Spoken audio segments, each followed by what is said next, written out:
je propose de donner tout de suite la parole à François Valette, donc, qui, chez BNP Paribas, est responsable d'un nouveau pôle qui s'appelle Ressources Portfolio Management. Peut-être qu'il prendra 2 minutes pour nous expliquer ce que c'est que ce pôle. Tout à l'heure, le CPM avait été critiqué. Alors, je me demande si ce n'est pas une réponse aux critiques sur le CPM en le rebaptisant autrement, mais il va nous le dire. Donc, François va nous parler des impacts des nouvelles réglementations, en tout cas des réglementations en préparation, sur la gestion des risques d'un bilan bancaire. Et je suppose que ça sera surtout les risques de crédit.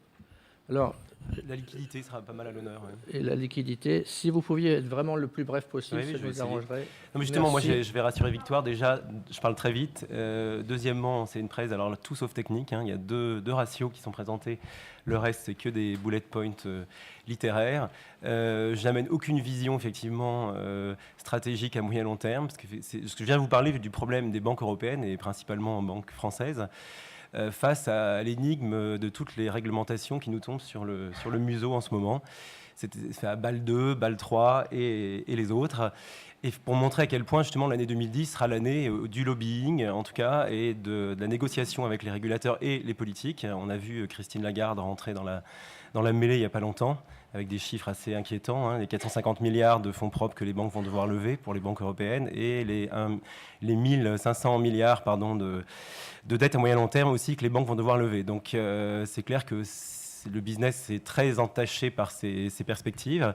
Donc nous, chez Portfolio Management, qu'on s'appelle Resource Portfolio Management ou Credit Portfolio Management, on est historiquement en charge de la partie crédit pour le compte propre de la banque d'affaires.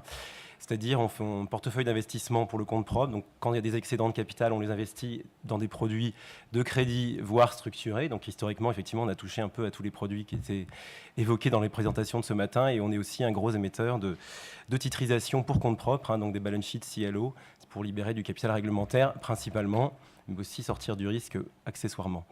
Voilà, alors, ça va faire pas mal écho, ma présentation, à ce qui a déjà été dit ce matin par d'autres présentateurs, donc ça tombe bien, je vais pouvoir moins rentrer dans les détails. C'était pour montrer effectivement donc, la réaction forte qu'il y a eu de la part des régulateurs face à la crise. Donc, le comité de Bâle, on va passer vite sur Bâle 1, on connaît Bâle 1 qui a duré 20 ans.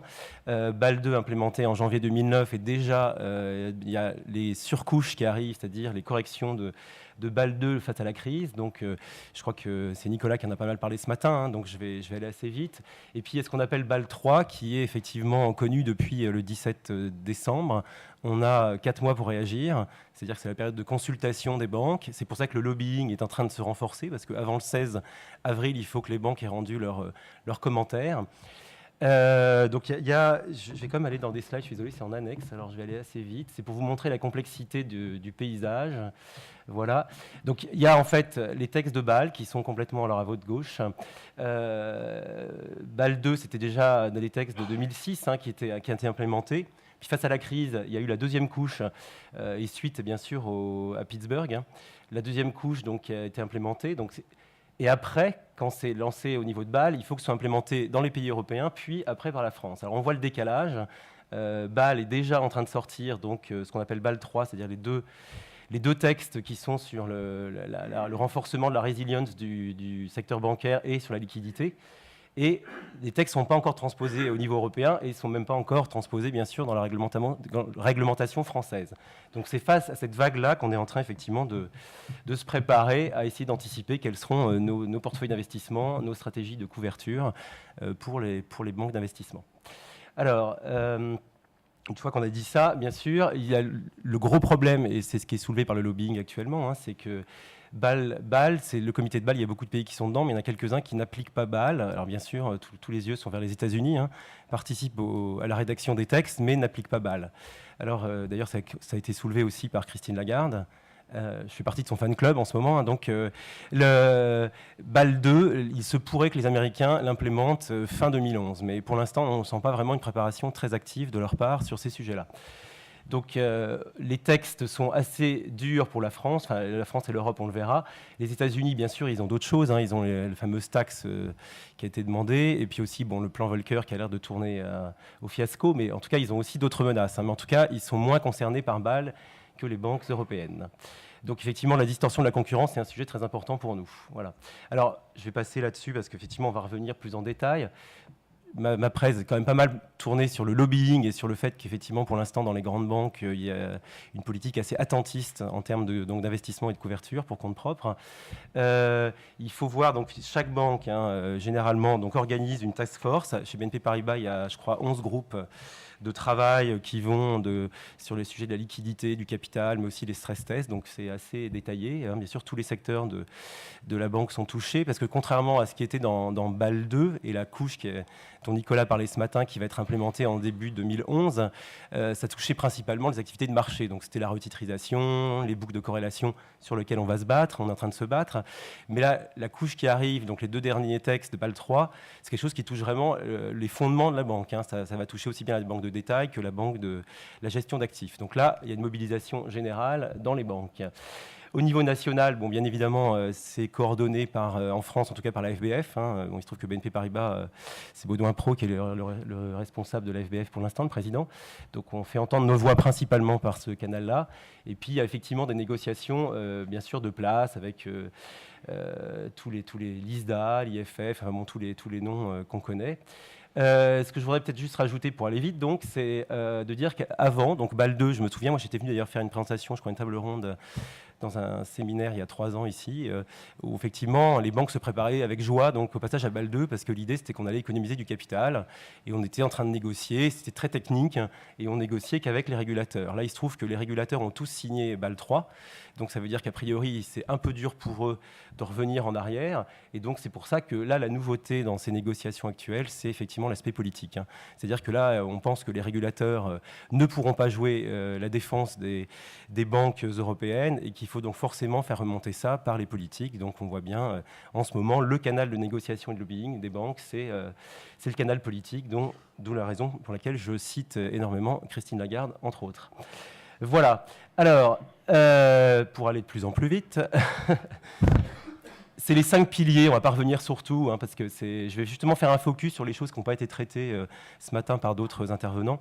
Il y a eu 5 piliers, effectivement, dans BAL 3. Effectivement, ça demande aux banques de renforcer leur capital, principalement le capital Tier 1 Core, élimination du Tier 3, et effectivement, un encadrement très fort du Lower Tier 2, principalement. Effectivement, une volonté, donc là-dessus, c'est là-dessus où les banques ont le moins de visibilité sur le provisionnement dynamique. Bon, c'est quelque chose d'assez technique, donc on ne va pas rentrer dedans. Avec la mise en place de capital buffer, donc ça parle plus, parce qu'effectivement, il y a la nécessité pour les banques de satisfaire à certaines conditions quand elles distribuent des dividendes ou des bonus, effectivement, si elles n'ont pas suffisamment de capital, elles devront constituer du capital supplémentaire lié à ces distributions. La gestion conservatrice des risques, bon ça je crois qu'effectivement Nicolas en a parlé, c'est effectivement le risque de contrepartie et ainsi de suite, donc je ne vais pas forcément m'étendre. Pas mal effectivement de critiques, ou en tout cas de remise en re-encadrement des agences de notation dans leurs fonctions. Donc les 2 choses qui ont été moins traitées ce matin, certainement, c'était le côté levier, donc ce qu'on appelle le leverage ratio. C'est un sujet très inquiétant et très important, c'est-à-dire que les régulateurs jusqu'à maintenant encadraient les banques par les actifs moyens pondérés, les RWA en BAL 2. C'est-à-dire qu'il y avait des règles de calcul et on regardait si les actifs donc, pondérés, c'est-à-dire avec un poids selon leur nature ou leur maturité ou leur risque, étaient donc adéquatement, le capital couvrait suffisamment ces risques. Il se trouve qu'effectivement, avec la faillite de certaines entreprises, banques surtout, qui étaient largement capitalisées, ils veulent encadrer aussi la taille des bilans, et le bilan et hors bilan, bien évidemment. Alors là, c'est aussi un énorme sujet de concurrence entre banques européennes et américaines. Les banques américaines font un leverage ratio, mais qui est netté, c'est-à-dire qu'on a le droit de netter des positions. Si vous avez un actif que vous couvrez avec un CDS, la position peut être nettée grossièrement. Les Européens auraient une version en valeur absolue. Donc, c'est fait qu'effectivement, on aurait des leverage ratios très mauvais. Et effectivement, c'est un des grands sujets de combat sur ce point.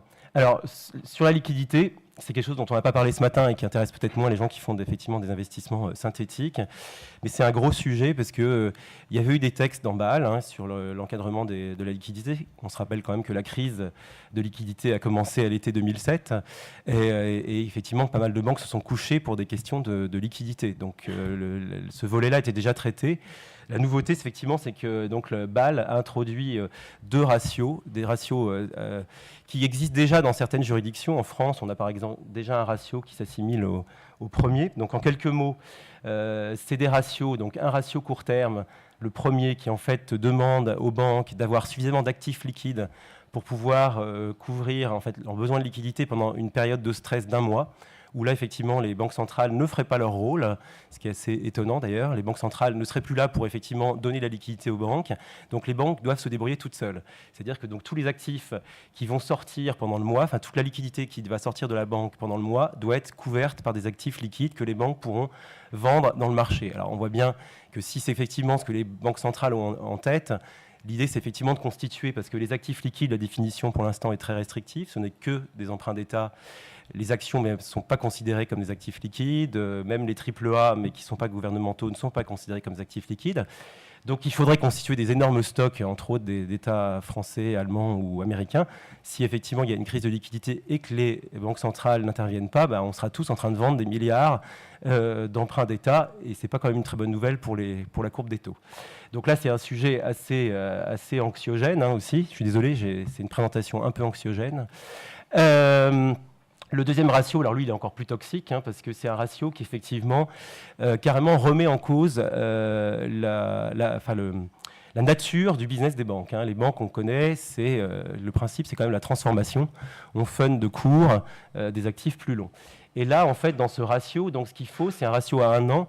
Et il faut être sûr d'avoir donc, suffisamment de funding stable pour couvrir les actifs qui, donc, sont des actifs stables, d'accord ? Donc, des besoins de funding stable. Donc, ce qui veut dire qu'effectivement, normalement, dans ce ratio, il y a un biais, c'est-à-dire que les actifs qui passent en dessous d'1 an, on considère qu'on va les renouveler. Les banques, on a des liens commerciaux avec nos clients et qu'on ne pourra pas leur dire, non, le prêt que je vous ai fait qui arrive à maturité dans 1 an, je ne vous rembourse pas. Donc il y a une hypothèse de dire que les banques vont forcément reprêter des clients. Alors que si on est en crise, je pense que les banques vont pouvoir essayer d'adapter leur business model. Ce qui veut dire qu'avant, donc les banques fundaient court des actifs qui étaient longs. Et là, ce qu'on nous demande maintenant, c'est de commencer à couvrir long, donc au-delà d'1 an, des actifs qui sont en dessous d'1 an. Donc c'est le principe de la détransformation, qui est quand même un choc assez fort pour les banques et qui, bien sûr, va être combattu activement. Voilà. Alors, maintenant, je vais passer là-dessus. Enfin non, je crois que j'en ai parlé un peu dans mon speech. C'est effectivement le problème, les problèmes qui sont liés à cette liquidité. Alors bien sûr, 1,5 milliard, 1500 milliards, c'est ce que Christine Lagarde avait sorti comme chiffre pour le funding moyen-long terme qui serait nécessaire aux banques européennes. Donc effectivement, il y a un petit problème d'embouteillage pour les émissions. Deuxièmement aussi, ça n'incite pas les banques à continuer à faire de l'intermédiation. Donc là, l'idée, c'est plutôt de désintermédier, c'est-à-dire de forcer les corporates et les clients d'émettre directement sur le marché obligataire. Donc voilà, on voit bien qu'il va y avoir effectivement une concurrence accrue sur le marché de capitaux. Je ne sais pas ce que les assureurs vont faire, eux, mais voilà, il va y avoir beaucoup de monde avec les États qui doivent effectivement lever pas mal de dettes pour couvrir leur déficit, pas mal de problèmes qui sont liés à ça.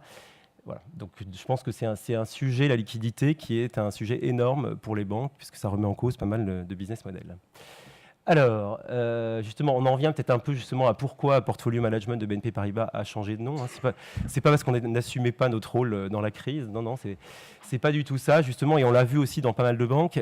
Toutes ces réglementations, donc, elles font appel à des notions de capital, d'activité de marché, d'activité d'ALM. Et effectivement, le problème dans les banques jusqu'à maintenant, c'était que généralement, c'était suivi par des secteurs très différents. Et donc là, on sent un regroupement, en tout cas dans les groupes de travail dont je parlais.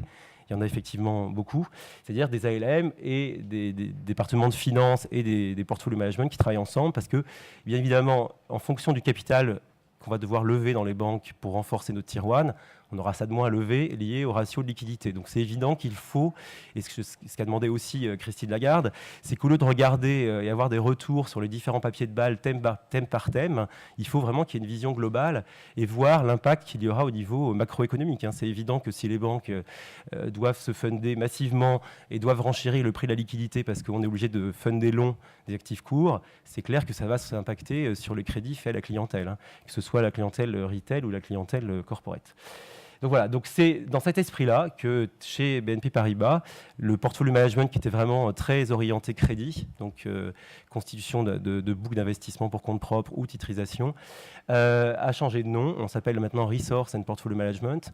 Donc dans les resources, sans S, mais c'est un pluriel, hein, on a mis les 3 composantes qui nous semblent essentielles pour les banques dans l'avenir, c'est-à-dire bien évidemment le capital, le funding et la taille de bilan. Donc en fait, c'est ce nouveau spectre que le portfolio management de BNP Paribas couvre actuellement.